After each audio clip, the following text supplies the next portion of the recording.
Right now, there are American families across this country living with an ache that does not show up on any health chart or nutrition label.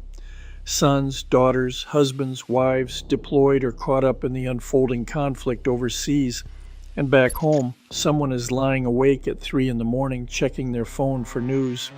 This video is a little different from what I usually cover. I usually talk to you about what is in your food, what is on your skin, what your body is absorbing without you realizing it. Today, I want to talk about something less visible, but just as real. What happens to a family's nervous system when someone they love is in danger, and what generations of people have done about it. I come from a Chinese background, and in my family, the way we cope with fear has never been separate from the way we care for our homes. So when I started hearing from viewers with loved ones deployed right now, I wanted to bring you something from that part of my life, not as superstition, but as something worth understanding, because whether or not you believe the mechanism, the practice itself does something real for the people doing it. Let's start with a room. In Chinese tradition, there is a belief that a person's space holds a piece of their presence, even when they are physically gone from it. So many families, when someone they love deploys into danger, make a quiet decision. They leave that room exactly as it was. The bed stays made the way they left it. The desk stays cluttered the way they left it. Nothing gets renovated, nothing gets rearranged, even if the absence stretches on for months. The belief is that if their space stays undisturbed, their energy stays undisturbed too. Some families designate a specific corner of the home just for them if there is no dedicated room, a shelf, a small table, a spot by a window kept clean and clear as a kind of anchor. If you have found yourself unable to touch their things right now, you are not being irrational. You are participating in something people have done for their loved ones for centuries. Next is their photograph.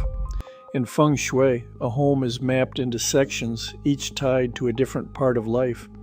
There is a section specifically tied to health and family, and traditionally, this is where a photo of an absent loved one is placed, not hidden away, but raised and honored, often positioned facing the front door, so their image stays connected to the flow of the household rather than isolated in a back room. If you have already placed their photo somewhere central without fully knowing why it felt important, trust that instinct. You already understood something older than you realized.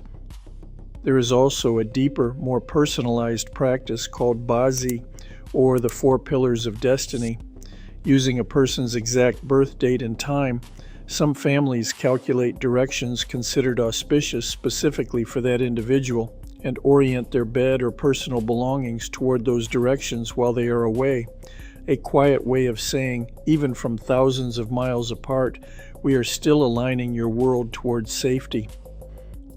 Now here's where I want to bring in something from outside the tradition itself. Modern psychology actually backs up why practices like these matter, even for people who do not believe a room's arrangement can influence outcomes on a battlefield. Researchers who study grief and anxiety have found that ritual behavior, the repeated intentional act of doing something specific during uncertainty, measurably reduces anxiety in the person performing it. It is not that the ritual controls the outcome.